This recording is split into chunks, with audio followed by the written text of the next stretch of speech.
Friends, आपका स्वागत है गरिमा स्टडी पॉइंट में। और आज की क्लास में हम लोग शिक्षण पढ़ेंगे यानी टीचिंग। चलिए आइए स्टार्ट करते हैं। ये जो टॉपिक है हमारे नेट के सिलेबस के फर्स्ट पेपर में है, टीचिंग एप्टीट्यूड में ये वाला टॉपिक कवर होता है। तो आइए चलिए स्टार्ट करते हैं। सबसे पहले जानेंगे आखिर ये शिक्षण है क्या। तो आइए स्टार्ट करते हैं। अगर शिक्षण की बात करें तो जो शिक्षण शब्द है वो हमारा बना है शिक्षा शब्द से, यानी जो शिक्षण है वो शिक्षा शब्द से बना है। इसकी उत्पत्ति जो है ये देखिए, ये किस शब्द से बना है? शिक्षा शब्द से बना है। और इसकी उत्पत्ति संस्कृत के शिक्ष धातु से हुई है, जिसका तात्पर्य होता है सीखना और सिखाना। जिसका तात्पर्य क्या होता है? सीखना और सिखाना। इसलिए हम कह सकते हैं कि जो सीखने सिखाने की प्रक्रिया क्या कहलाती है? हमारी शिक्षण कहलाती है। ठीक है, सीखने सिखाने की जो प्रक्रिया है वो क्या कहलाती है? शिक्षण। आगे बात करें तो शिक्षण शब्द जो है शिक्षा से बना है। तो आइए कुछ शिक्षा के बारे में भी जान लेते हैं कि शिक्षा क्या है। अंग्रेजी भाषा में शिक्षा को क्या बोलते हैं? एजुकेशन। ठीक है, इसका हिंदी रूपांतरण जो है शिक्षा है और इसको इंग्लिश में एजुकेशन बोलते हैं। ये जो है वो लैटिन भाषा के एजुकेटम शब्द से, किस शब्द से? एजुकेटम शब्द से बना हुआ है। और एजुकेटम शब्द दो शब्दों से मिलकर बना है, ई और ड्यूको।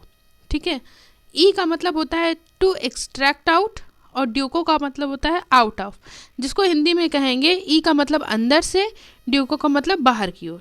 यानी अगर हम इसको मिला के बोलें तो इस प्रकार जो शिक्षण की प्रक्रिया में जो शिक्षक शिक्षा के द्वारा बालक के अंतर्निहित शक्तियों को बाहर निकालता है।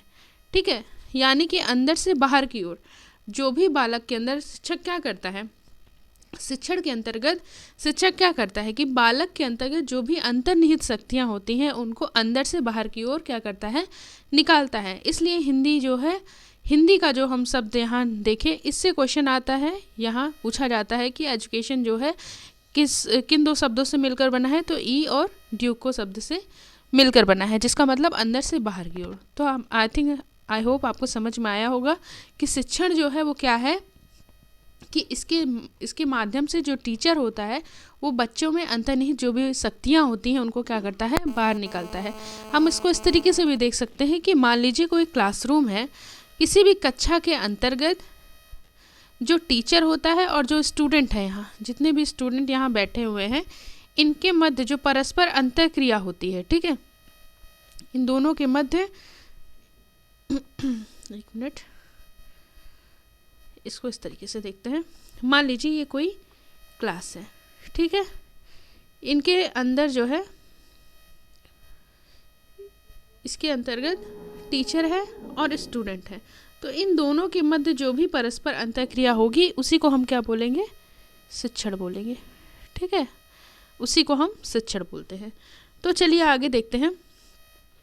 आगे बात करें तो शिक्षण प्रक्रिया को एक तरफा नहीं माना गया है, यानी इसको जो है एक तरफा प्रक्रिया नहीं माना जाता, बल्कि क्या माना जाता है कि इसको कई तरीके से कई शिक्षा शास्त्रियों ने बताया है।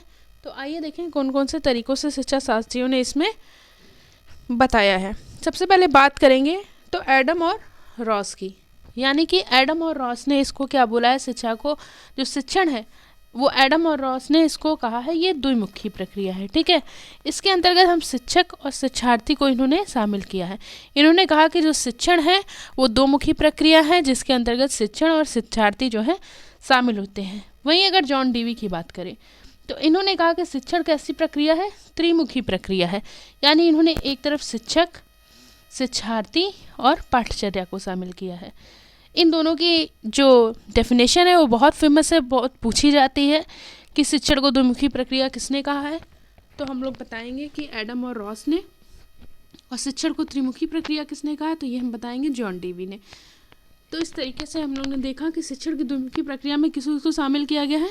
तो एक तरफ शिक्षक और एक तरफ शिक्षार्थी को, यानी इन दोनों के मध्य जो भी किसी भी क्लासरूम के अंतर्गत जो भी अंतःक्रिया होती है, जो भी परस्पर अंतःक्रिया हो रही है, वही हमारी क्या कहलाती है? टीचिंग कहलाती है। ठीक है, और जो जॉन डीवी ने कहा कि जो टीचिंग शिक्षण है वो कैसी प्रक्रिया है? त्रिमुखी प्रक्रिया है। ठीक है, शिक्षण कैसी प्रक्रिया है? त्रिमुखी प्रक्रिया है। तो इन्होंने शिक्षक और शिक्षार्थी के अलावा अपने डेफिनेशन में पाठ्यक्रम को भी पाठ्यचर्या को भी शामिल किया है। हाँ, यहाँ एक नोट्स और है कि पाठ्यक्रम और पाठ्यचर्या में बहुत डिफरेंस होता है, कुछ लोग उसको समझ नहीं पाते, तो आइए इस डिफरेंस को भी क्लियर करते हैं। तो अगर पाठ्यचर्या की बात करें, जॉन डीवी ने किसको शामिल किया है? पाठ्यचर्या को। ठीक है, जॉन डीवी ने जो शामिल किया है अपने त्रिमुखी प्रक्रिया के अंतर्गत, तो वो पाठ्यचर्या को शामिल किया है। पाठ्यचर्या का मतलब क्या होता है? इसका प्रयोग विस्तृत अर्थों में किया जाता है, यानी ये सूक्ष्म अर्थों में इसका कोई प्रयोग नहीं किया जाता, बल्कि विस्तृत अर्थों में किया जाता है। इसमें क्या होता है कि विषय के निर्धारित तथ्यों के अलावा विद्यालय का वातावरण तथा सभी पर्यावरण प्रभाव शामिल होते हैं। यानी इनमें जो है क्या होता है कि जो टीचर होता है वो अपनी क्लास में जो है पढ़ाता है, ठीक है, स्टूडेंट्स को पढ़ाता है। तो इनमें जो है पहले हम लोग को कन्फ्यूज़न होती है कि जो हमारा सिलेबस होता है, ठीक है, वही हमारी पाठ्यचर्या होती है। ऐसा नहीं है, पाठ्यचर्या में केवल सिलेबस ही नहीं इंक्लूड होता, इसके अलावा जो भी हमारे विद्यालय में जो भी हमारा विद्यालय है उसका जो भी वातावरण है, ठीक है, विद्यालय का जो भी वातावरण है और जो भी सभी पर्यावरण का जो प्रभाव है उसको भी इसके अंतर्गत स्टूडेंट्स के ऊपर जो भी इन सब का प्रभाव होता है, विद्यालय का जो भी प्रभाव पड़ रहा है, जो भी पर्यावरण का जो भी प्रभाव है, वो सब स्टूडेंट पे कैसा पड़ रहा है, ये सारी चीज़ें किसमें आती हैं?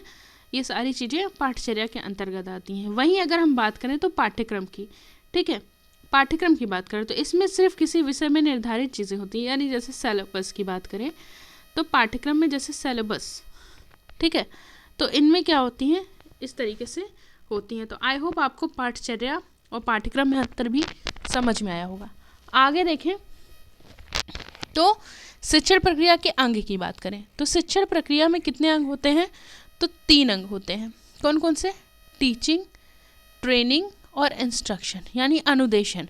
यानी टीचिंग का क्या तात्पर्य है? यहाँ शिक्षक एवं छात्र के मध्य अंतःक्रिया, जो हमने पहले देखी ही थी। दूसरा होता है ट्रेनिंग, यानी प्रशिक्षण। प्रशिक्षण किसको दिया जाता है? शिक्षकों को प्रशिक्षण दिया जाता है। तो यहाँ शिक्षकों को प्रशिक्षण देकर अध्यापन के लिए तैयार किया जाता है। जैसे हम लोग बीएड करते हैं या बीटीसी करते हैं या एमएड करते हैं, तो इसमें क्या होता है? टीचरों को प्रशिक्षित किया जाता है कि वो किस तरीके से बच्चों को पढ़ाएं। तो इसलिए जो है प्रशिक्षण का तात्पर्य ये शिक्षण की प्रक्रियाएं हैं। शिक्षण की प्रक्रिया में ये कैसे हैं, उसके अंतर्गत अंग हैं ये सारे। और तीसरा जो है वो अनुदेशन, यानी इंस्ट्रक्शन। इसमें क्या होता है कि पाठ्य सामग्री, शिक्षक इसका जो है निर्माण करते हैं, यानी जो भी जिस तरीके से उनको टीचिंग करनी होती है उस में जो पाठ्य सामग्री है उसको वो यूज़ करते हैं, और जो छात्र क्या करते हैं, इसका अनुसरण करते हैं। जो भी टीचर, शिक्षक जो भी पाठ्य सामग्री का तैयार करता है उसके वो अपने शिक्षण में लगाता है, और जो भी वो इसके द्वारा जो भी अनुदेश देता है छात्र उसका क्या करते हैं, पालन करते हैं। तो इस तरीके से आई होप आपको अनुदेशन भी समझ में आया होगा। तो शिक्षण की प्रक्रिया के अंतर्गत 3 चीज़ें शामिल होती हैं। कौन कौन सी? तो आइए देखें, शिक्षण, प्रशिक्षण और अनुदेशन, यानी टीचिंग, ट्रेनिंग और इंस्ट्रक्शन। इसको इस तरीके से भी हम याद कर सकते हैं, TTI, ठीक है, शॉर्ट फॉर्म में। तो इस तरीके से हम लोग ने शिक्षण प्रक्रिया के अंग को देखा। आगे देखते हैं कि शिक्षण का उद्देश्य, शिक्षण का उद्देश्य क्या क्या होते हैं। तो शिक्षण का उद्देश्य में अगर हम शॉर्ट तरीके से पढ़ें तो सबसे पहले व्यवहार। शिक्षण का तात्पर्य होता है व्यवहार में परिवर्तन। व्यवहार में कैसा क्या करना? सकारात्मक परिवर्तन आना। ये नहीं कि किसी भी प्रकार का परिवर्तन हो, व्यवहार में किसी भी प्रकार का परिवर्तन से यहाँ मतलब नहीं है, बल्कि शिक्षण द्वारा अगर व्यवहार में कैसा परिवर्तन ले आना तो वो सकारात्मक परिवर्तन, ठीक है। विश्वास तथा मूल्यों का निर्माण करना। आगे है ज्ञान की प्राप्ति करना। ये सारे शिक्षण के उद्देश्य होते हैं। अच्छी आदतों का निर्माण करना, अच्छे से अच्छे कौशलों का निर्माण करना, ये सारे शिक्षण के उद्देश्य हैं। अच्छे से अच्छे कौशल का निर्माण का तात्पर्य जैसे स्किल डेवलपमेंट करना बच्चों में, ठीक है। तो आगे अगर हमसे पूछा जाए कि शिक्षण का मुख्य उद्देश्य क्या है, यानी जो टीचिंग है उसका सबसे मेन एम क्या है, मुख्य उद्देश्य क्या है, तो हम यहाँ जो है व्यवहार में सकारात्मक परिवर्तन ही बताएंगे, ठीक है। अगर शिक्षण का मुख्य उद्देश्य पूछा जाए तो हम क्या बताएंगे कि व्यवहार में सकारात्मक परिवर्तन। और शिक्षा का उद्देश्य पूछा जाए तो अच्छे नागरिकों का निर्माण करना और व्यक्ति में सर्वांगीण विकास करना ही शिक्षा का उद्देश्य है, ठीक है। तो इस तरीके से हमने शिक्षा के उद्देश्य को भी देखा। व्यक्ति का सर्वांगीण विकास करना शिक्षा का उद्देश्य है और अच्छे नागरिकों का निर्माण करना। और इसमें भी सबसे अच्छी डेफिनेशन अगर पूछी जाए सबसे, तो ये व्यक्ति का सर्वांगीण विकास करना है। तो इस तरीके से हम लोग ने देखा कि शिक्षण क्या है और शिक्षण की उत्पत्ति किस तरीके से हुई है, शिक्षण की प्रक्रिया के अंग कौन कौन से हैं और शिक्षण का उद्देश्य क्या है। आई होप आपको ये क्लास पसंद आई होगी। अगर आपको मेरी ये क्लास पसंद आती है तो प्लीज़ लाइक, शेयर और सब्सक्राइब मेरे चैनल को ज़रूर करें। Thank you friends.